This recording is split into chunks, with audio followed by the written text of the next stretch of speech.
kekristenan yang berdampak dan benar. Kekristenan yang berdampak dan benar. Sekarang banyak Kristen berdampak tapi tidak benar. Dia pengikut Yesus, berdampak memang tapi tidak yang benar, kayak yang salah. Itu enggak benar. Kenapa? Karena orang yang Kristen yang berdampak itu harus benar sesuai dengan firman Tuhan. Sehingga menjadi apa? Menjadi berkat bagi semua orang. Kalau dia berdampak tapi tidak benar, itu tidak menjadi berkat bagi semua orang. Apa yang menjadi kendalanya akan menjadi batu sandungan bagi semua orang. Tapi kita di sini, jemaat Tuhan yang ada di sini adalah Kristen yang benar dan berdampak bagi semua orang untuk kemuliaan dan kebesaran nama Tuhan. Makanya kita sebagai orang Kristen tidak asal-asalan ikut Tuhan. Orang di gereja asal-asalan, orang melayani asal-asalan, orang memberi asal-asalan, orang berkorban asal-asalan. Kalau kita asal-asalan melayani Tuhan, melakukan segala sesuatu untuk Tuhan, semuanya sia-sia. Tapi kalau kita dengan sikap hati yang benar, melakukan semuanya untuk Tuhan, apa yang kita kerjakan itu tidak percuma. Semua yang kita lakukan akan menyenangkan dan menyukakan hati Tuhan. Mari kita tunjukkan kekristenan kita itu yang benar dan berdampak bagi semua orang dimanapun kita berada. Artinya harus yang benar. Banyak sekarang Kristen berdampak tapi tidak benar. Kelakuannya tidak benar, sifatnya enggak benar, berdampak tapi kepada yang tidak benar. Nah, ini harus kita buang. Kita harus jauhkan dari hidup kita. Harus yang benar. Amin. Sehingga apa? Nama Tuhan dipermuliakan dari seluruh hidup kita, dari seluruh sikap hidup kita. Inilah yang dilakukan oleh Kristen yang pertama, jemaat mula-mula di zaman Kisah Para Rasul, Pentakosta. Mari kita buka Alkitab kita, saudara, Bapak Ibu saudara yang dikasihi Tuhan. Di dalam Kisah Para Rasul pasal yang kedua, ayat 41 sampai dengan 47. Baik, kalau sudah dapat saya akan membacakan 41. Bapak Ibu saudara baca yang 42. Kita sama-sama bergantian untuk membacakannya. Sudah dapat Bapak Ibu saudara yang dikasihi Tuhan?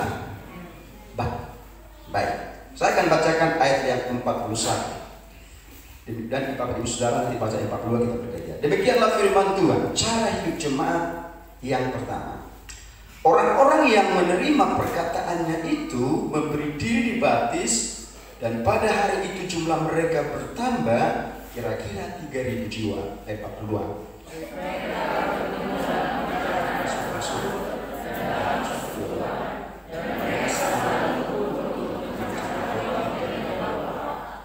Maka ketakutanlah mereka semua, sedang rasul-rasul itu mengadakan banyak mujizat dan tanda tempat.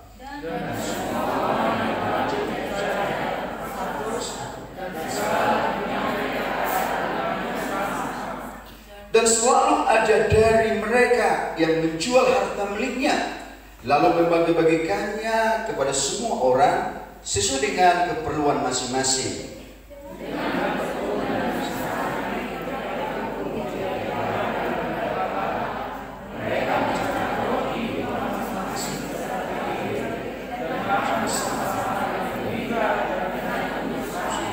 Sama-sama, 1, 2 ya. Sambil memuji Allah, dan mereka disukai semua orang, dan tiap-tiap hari Tuhan menambahkan jumlah mereka dengan orang yang diselamatkan. Puji Tuhan. Ini adalah kekristenan yang benar dan berdampak. Jemaat mula-mula yang ada pada zaman Pentakosta itu, mereka memiliki sikap pribadi yang benar, hati yang benar dalam mengikut dan melayani Tuhan, sehingga mereka berdampak bagi semua orang. Karena dikatakan dari sini ayat 47, mereka disukai semua orang. Orang yang benar dan berdampak kepada yang benar pasti disukai orang.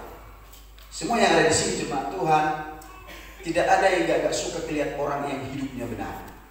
Kalau ada, pasti ada kurang miring-miringnya sedikit. Gitu ya. Kalau kita lihat orang yang hidupnya baik, sikapnya baik, ramah, sopan, wah, pasti kita suka kan? Suka sekali, senang sekali kita.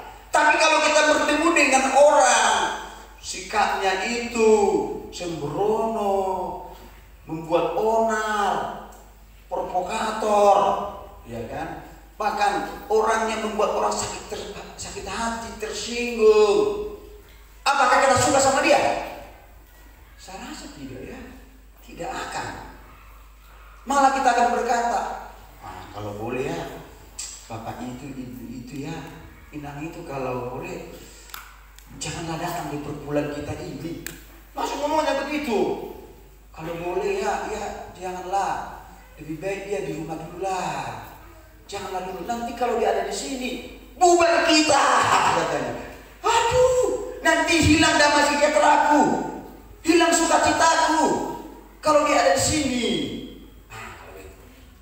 Kenapa? Karena hidupnya tidak benar, sikapnya nggak benar. Tapi kalau hidup kita sikapnya benar, dimanapun kita berada, di keluarga, di sekolah, di pekerjaan, di pasar, dimanapun, di gereja, orang akan berkata, di mana Bapak sebulan dia ini ya? Puji apa itu, di mana dia? Kok gak datang ya? Aduh, kenapa lama sekali? Coba telepon dulu, datang temannya kan? Kalau dia ada di sini, hatiku tenang, hatiku damai, ada sukacita, ada kebahagiaan yang kurasakan. Dan tidak hanya itu, kayaknya beban beratku lepas. Nah ini, sepertinya sakitku lepas ini. Karena kalau dia ngomong, waduh, kata firman, kata menguatkan, kata memberkati, wah, membuat hatiku bersemangat, menyala-nyala melayani Tuhan. Saya rasa di sini banyak di sini, amin. Jemaat Tuhan di sini ya. Kalau misalnya sini kan ada juga tapi tidak mengaku. Jadi kita harus benar-benar kita ini menunjukkan seperti jemaat mula-mula ini disukai semua orang, bahkan karena mereka disukai semua orang dengan sikap yang benar, pribadi yang benar, hati yang benar. Tuhan tambahkan jiwa-jiwa tiap-tiap hari.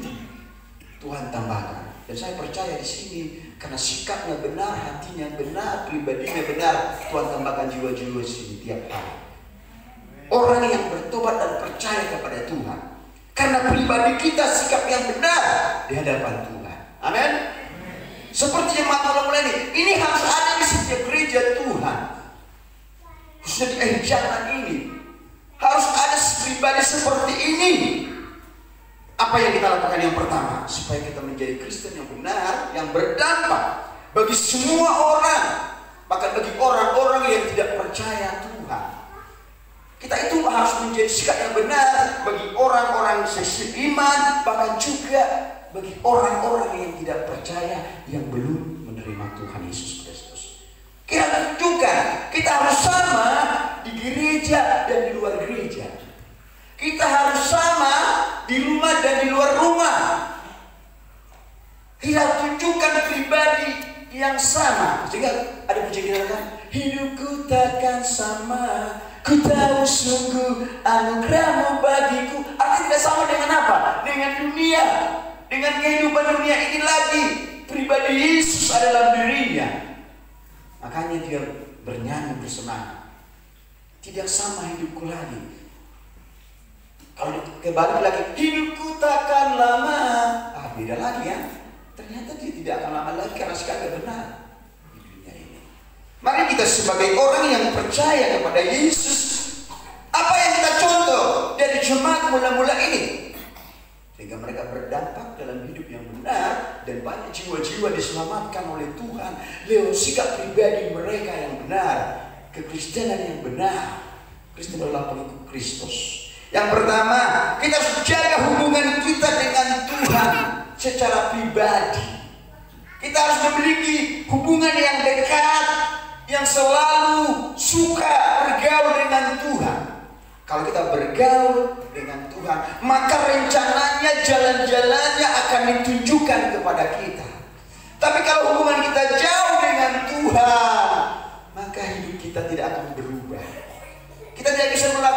baik, yang benar. Mari, sebagai kita orang yang percaya, jangan pernah kita menjauh dari Tuhan.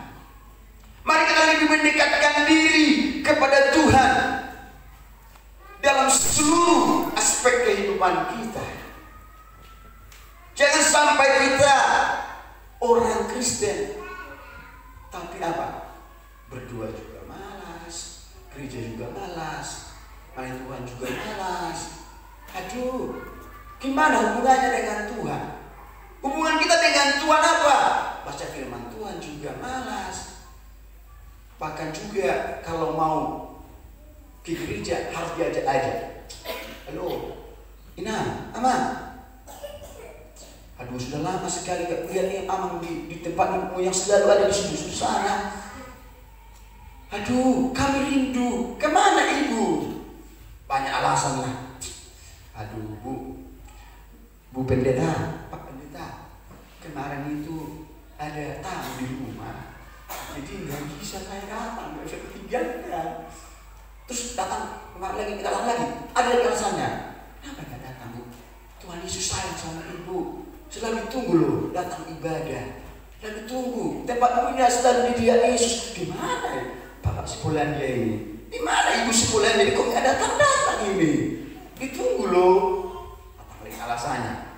Iyalah, Mang Pendeta, Bu Pendeta. Kemarin itu beda dan Abang Pendeta ada undangan ke pesta. Jadi kami ke sana dulu. Nggak bisa ditinggalkan. Wah. Orang yang selalu dekat dengan Tuhan, selalu merindukan Tuhan, selalu ingin datang kepada Tuhan, selalu ingin bertemu dengan Tuhan. Kenapa? Karena dia selalu mengutamakan Tuhan, memprioritaskan Tuhan lebih utama dari segala-galanya.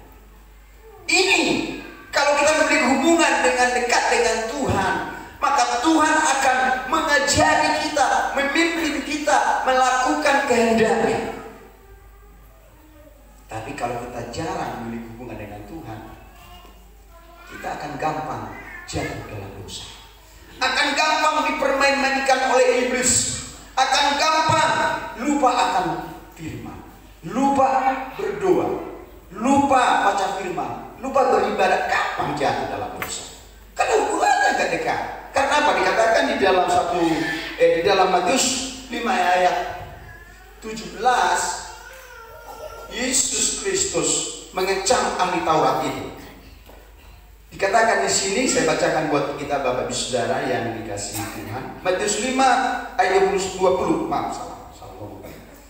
Matius pasal 5 ayat 20. Dikatakan di sini, maka aku berkata kepadamu, jika hidup kekalamu tidak benar dari hidupkan ahli Taurat dan orang-orang Farisi, sesungguhnya kamu tidak akan masuk dalam kerajaan surga. Ternyata kekristenan kita itu bukan berbicara gereja, bukan berbicara organisasi, bukan berbicara pendeta hamba Tuhan. Apa? Hubungan kita dengan Tuhan, relasi kita dengan Tuhan. Sejauh mana relasi kita dengan Tuhan, sejauh itulah pribadi kita dengan Tuhan. Tuhan inginkan apa? Harus kita hidup benar dari orang-orang Farisi dan ahli Taurat. Tahu nggak ahli Taurat dan Farisi itu? Tahu kebenaran firman, mengajari di bait Allah, di bait suci, tapi cuma di otak saja. Tak satu pun disimpan firman itu di hatinya, tak satu pun dilakukannya. Akhirnya apa? Tuhan mengatakan, kamu tidak jauh dari kerajaan Allah. Maka dikatakan dikecam, kalau kita tidak lebih benar dari kekristenan mereka, firman mereka, kita tidak masuk dalam kerajaan surga. Artinya kita tidak sama dengan mereka, para Taurat Farisi. Mari kita tingkatkan hubungan kita dengan Tuhan. Hubungan kita kalau beres dengan Tuhan, maka hubungan kita dengan sesama juga akan beres. Yakinlah itu. Tapi kalau hubungan kita dengan Tuhan secara vertikal tidak beres, putus-putus, kadang mandek, maka hubungan kita juga dengan sesama begitu. Mari kita tingkatkan hubungan kita dengan Tuhan. Amin. Seperti suami istri, kalau hubungannya nggak dekat, pasti banyak cecok, salah paham, tidak tahu Kalau dia dekat, dia tahu gimana pribadi suaminya, gimana pribadi istrinya. Dia tahu kesukaannya apa kalau makan. Kayaknya kalau makan ayam, kesukaan istriku ini dadanya. Jadi kalau pesan makan satu dada, pasti dia ngomong gitu itu. Tapi kalau nggak tahu kesukaannya, satu kepala. Wah, istrinya langsung marah-marah. Kok kepala sih? Kok nggak tahu kesukaanku? Apa ini? Bahaya kan? Masalah sepele bisa jadi masalah besar. Apalagi kalau hubungannya dekat, ulang tahunnya lupa. Ulang tahun pernikahan lupa. Ulang tahun istrinya juga, kelahiran istrinya lupa. Karena apa? Komunikasinya jarang. Kalau komunikasi kita jarang, pasti pribadinya juga pasti kita tidak akan kenal.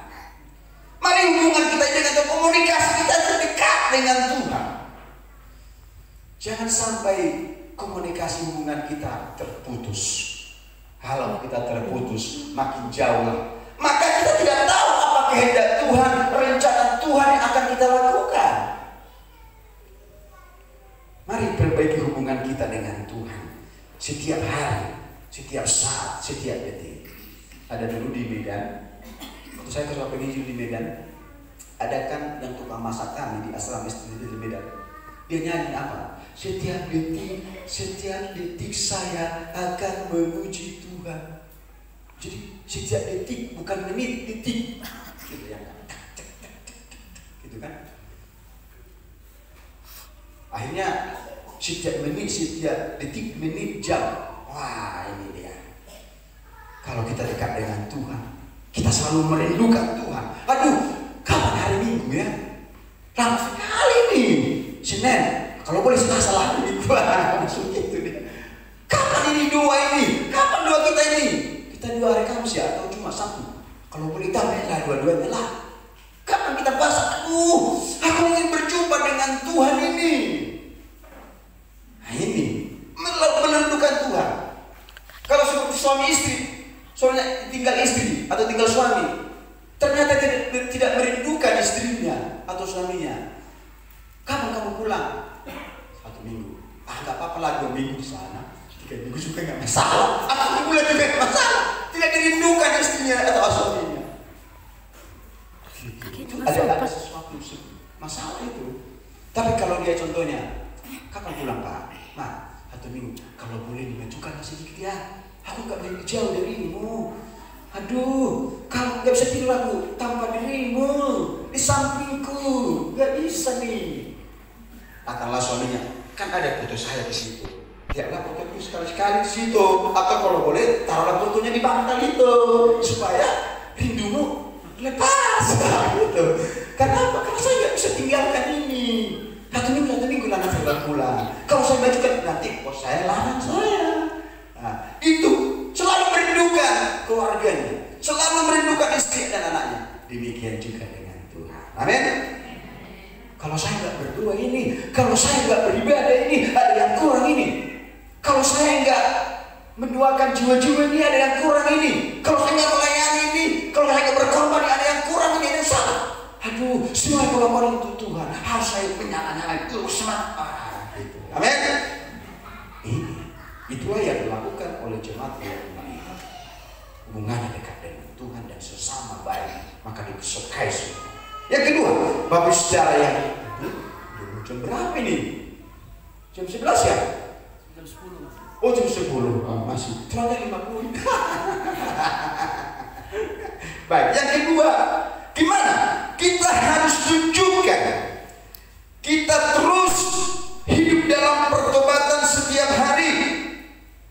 Hidup, tadi katakan di ayat 1, mereka menerima dan dibaptis bahkan 3.000 jiwa. Sekali berkhotbah itu 3.000 jiwa. 2 kali berkhotbah 5.000 jiwa laki-laki bertobat, diselamatkan oleh Tuhan. Kalau kita kekristenan yang bertobat, yang benar, kita menjadi berdampak bagi semua orang. Amin. Bukan Kristen salah-salah. Kita tunjukkan pribadi kita sebelum percaya Yesus adalah seluas kesukaan kita dunia, keinginan daging kita, keinginan dunia ini adalah kesukaan kita. Tetapi jika kita terima Yesus dan percaya Yesus, itu adalah kebencian kita. itu kehidupan lamaku itu. Itu yang dapat Rasul Paulus. Dulu itu kesukaanku, itu kesenanganku, tapi sejak aku dipanggil oleh Yesus menuju Damaskus dan saya menjadi rasulnya, kuanggap sampah semua. Sia-sia, gak ada gunanya. Kutinggalkan semuanya. Tapi semua jemaat di sini adalah Kristen dalam hidup pertobatan sehari. Amin. Amin. Saya berdoa bahwa jemaat di sini adalah Kristen yang bertobat terus menerus, kontinu di hadapan Tuhan. Wah, Bapak itu dulu ya, dulu sebelum percaya Yesus ya, saya lihat itu orangnya arogan lah, arogan sekali, ngomongnya tinggi sekali lah. Ngomongnya itu kayak dia yang benar lah. Kalau kita ngomong kita nggak dengar, harus ngomongan yang dengar. Kalau kita ngomong kasih saran, kita kasih asumsi, argumentasi sama dia, nggak pas itu, nggak cocok itu, ini yang benar, kalau nggak ini kan nggak bisa, ini nggak mau terima saran dan komentar.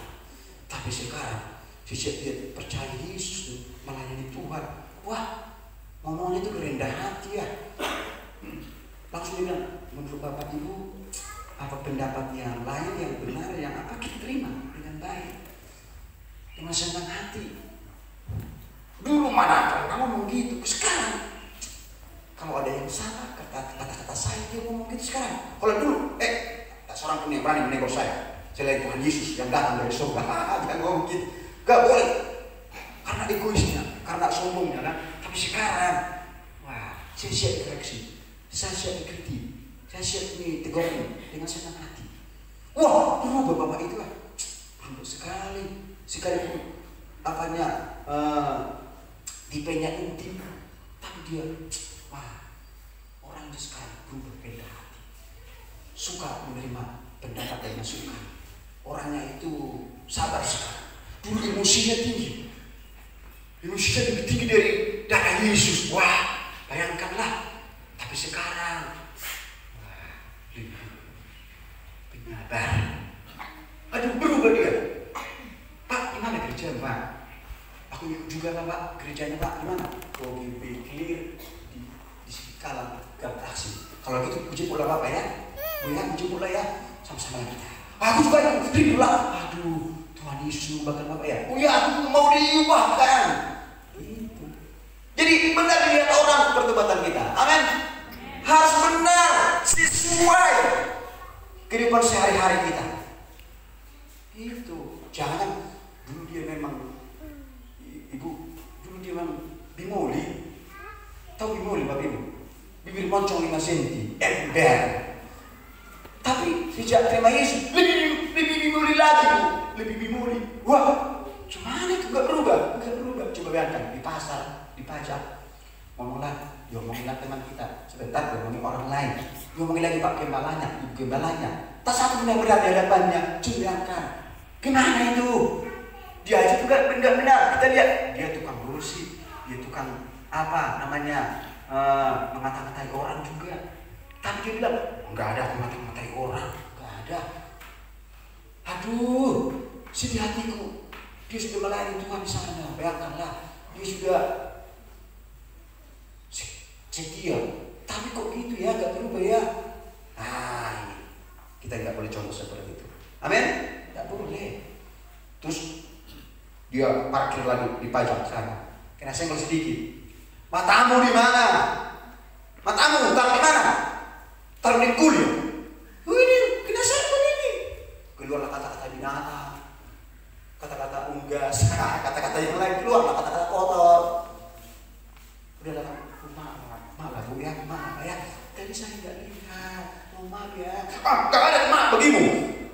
Tidak ada maaf bagimu ya. Tahu nggak saya ini siapa ini? Kepala ada. Tahu nggak saya di sana? Langsung ngomongnya keras-keras, melingki-melingki lagi sampai orang pasar lihat. Apa yang terjadi? Apa ini? Hah? Kok bisa begini? Sampai banyak kerumun orang. Udah minta maaf, itu sungguh-sungguh nggak mau mengampuni. Ini nggak hidup dalam pertobatan ya. Masih bertobat begitu? Tidak. Kita harus apa kalau ya kita maafkan masalah. Pasti karena Tuhan pasti tolong. Saya kasih lagi bangsa. Nah ini kita tunjukkan pertobatan kita. Amin. jangan udah keras dia, makin keras kita. Nggak tahu nggak ya?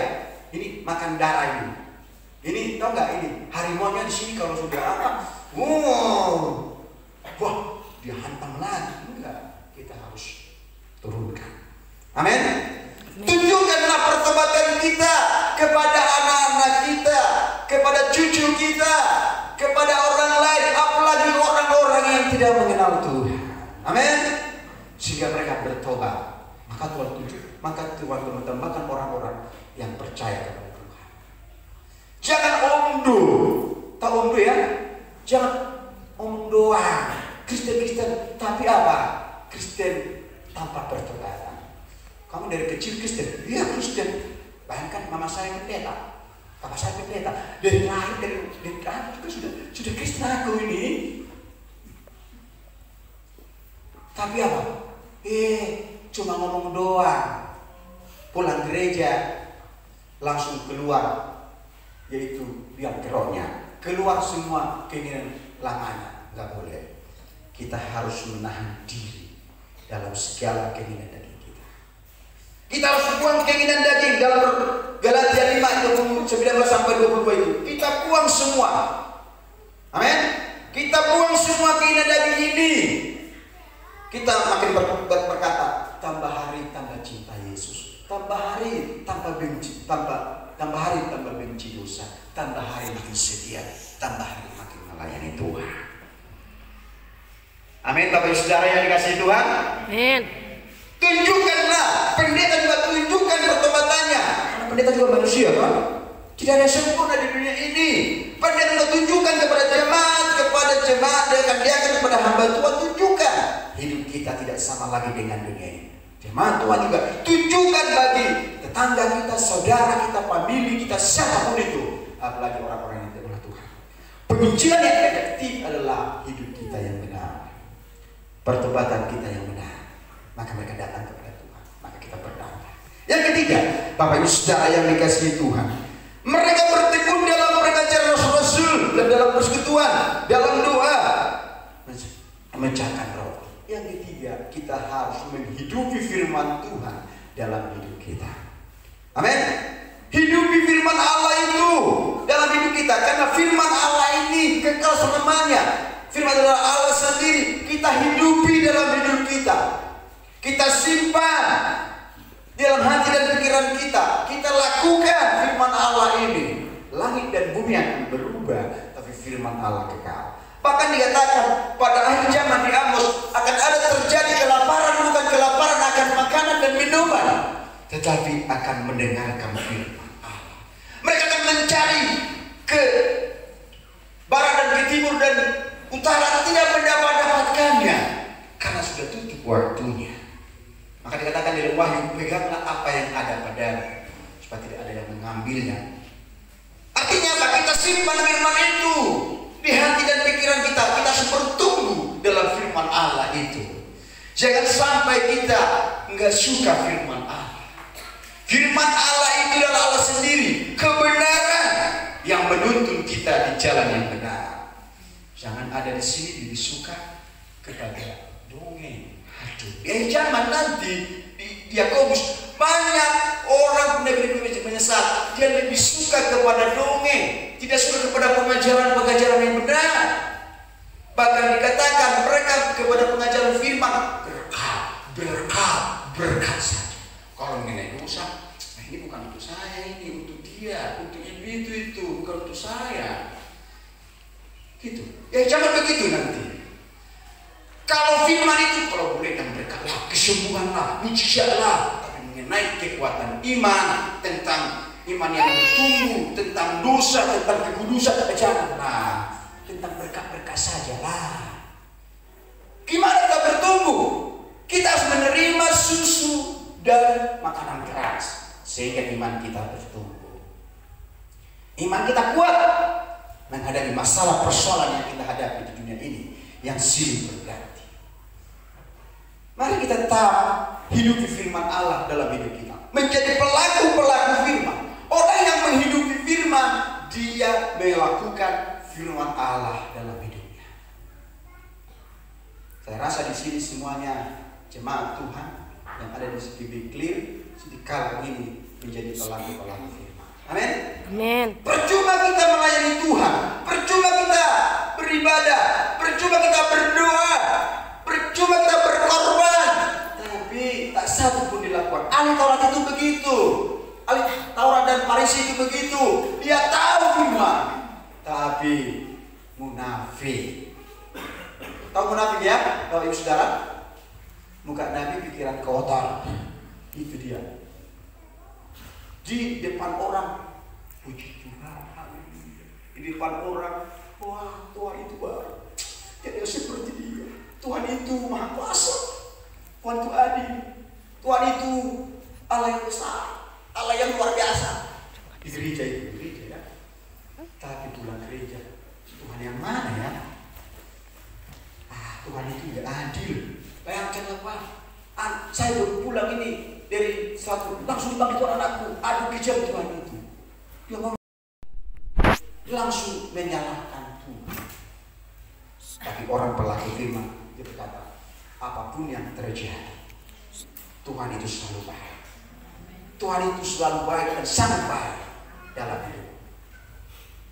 Begitu juga dengan kami. Apapun yang terjadi dalam kami itu baru 1 bulan, baru 1 bulan sama Rinda. Di sana dia tangga di Garuda Utara, anak kami dipanggil Tuhan. Bayangkanlah, kami tidak pernah berkata Tuhan itu kejam, Tuhan itu jahat. Enggak. Kami berkata apa? Terpujilah nama Tuhan. Tuhan yang memberi, Tuhan yang mengambil. Terpujilah nama Tuhan. Masih kelas 6, masih 1 minggu sekolah. Dia demam panas sedikit, langsung dipanggil Tuhan. Tapi karena sudah Tuhan sayang sama dia. Ternyata malam itu Bapak Saudara, saya bisa sedikit kebaikan Tuhan yang luar biasa. Dia demam, kira-kira jam 12 malam, anjing itu menggonggong di rumah kita. Menggonggongnya itu bukan meraung-raung ya, bukan meraung-raung, tapi menggonggong orang. Ramai sekali digonggong orang itu. Datang istri saya bilang, coba lihat di depan rumah, ada orang kah datang ke rumah? Saya bilang, gak ada. Terus adik saya juga yang di samping rumah saya lihat gak ada orang, tapi menggonggong orang banyak. Menggonggong anjing kami ada 3, jadi dia menggonggong. Ramai sekali digonggong orang. Ternyata anak saya ngomong pas sakit itu, Mama, banyak sekali baju putih di sini. Dekat ini baju putih banyak sekali, dan baju merah pink ada di sini. Siapa itu kata mamanya?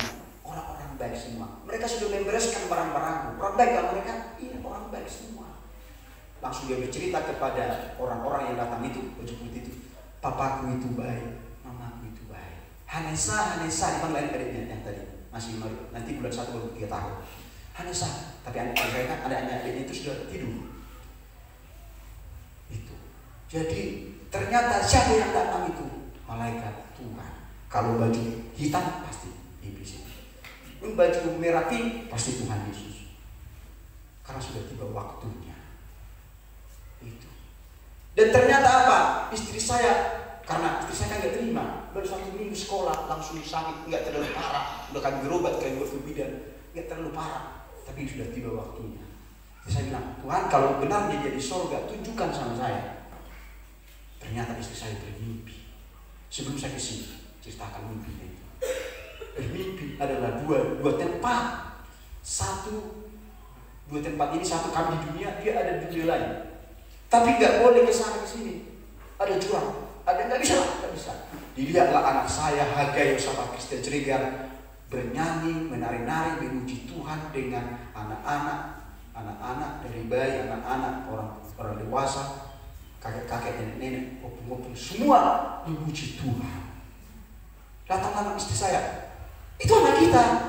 Karena saya sampingnya, pimpinnya itu. Iya di situ mereka memuji Tuhan, menari-nari. Gak apa-apa. Kan kita ini mau makan ini, panggil dia makan. Saya bilang, gak usah, gak ada makan dan minum. Situ mereka disenang-senang di surga memuji Tuhan. Maka istri saya itu kan selalu ingat terus nangis karena seperti enggak, miring sekali gitu kan. Akhirnya ditunjukkan doa lah dia di surga.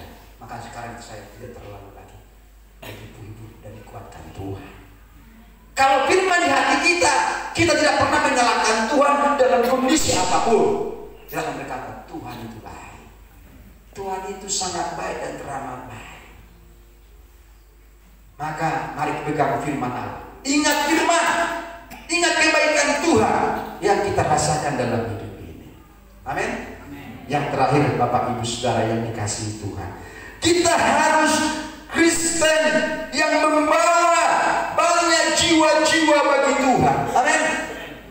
Kita tidak puas hanya kita diselamatkan, tidak puas hanya kita di surga itu masuk surga. Kita harus berbeban bagi jiwa-jiwa.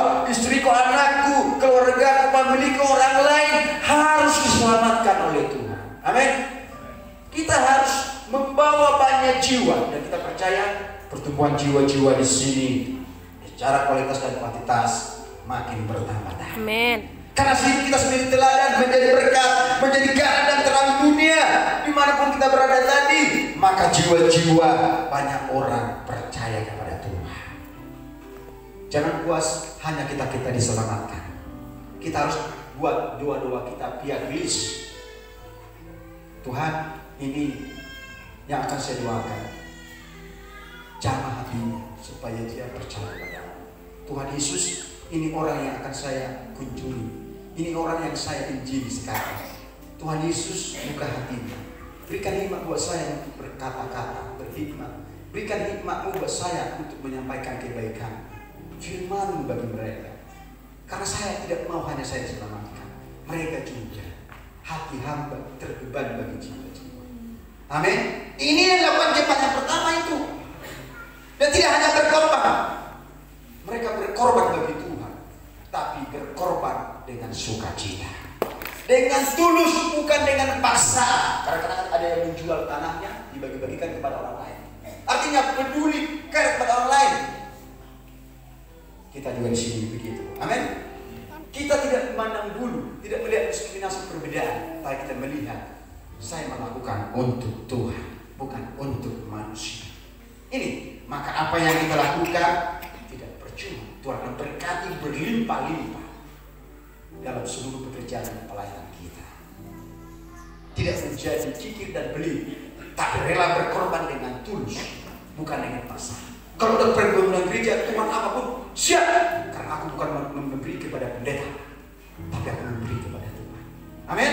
Pola pikir kita harus berubah. Saya tidak memberi kepada hamba Tuhan itu, aku memberi kepada Tuhan, bukan kepada pendeta, bukan kepada Pak. Saya apa dulu namanya, Pak Pendeta gini atau Gembala. Bukan, tapi kepada Tuhan. Ini yang lakukan oleh jemaat ulang itu. Mereka sampai rela menjual harta miliknya, ladangnya, memberi kepada orang yang kekurangan. Apalagi untuk pekerjaan Tuhan. Tuhan tidak tinggal diam. Tuhan tidak berhutang. Tuhan akan balas berlipat kali ganda. Kita berteriak dan heran-heran. Wah, Engkau Tuhan yang baik. Engkau baik Tuhan. Tiada yang seperti Engkau. Ajari aku menyenangkan dan menyukakan hati. Haleluya. Itu yang saya bagikan buat kita Bapak Ibu Saudara yang dikasihi Tuhan. Biar kita menjadi Kristen yang benar, yang berdampak. Banyak sekarang Kristen tapi tidak berdampak tapi tidak benar. Itu tidak kita. Yang benar dan berdampak, maka nama Tuhan dipermuliakan dan diagungkan dalam hidup kita. Haleluya. Bagaikan bejana siap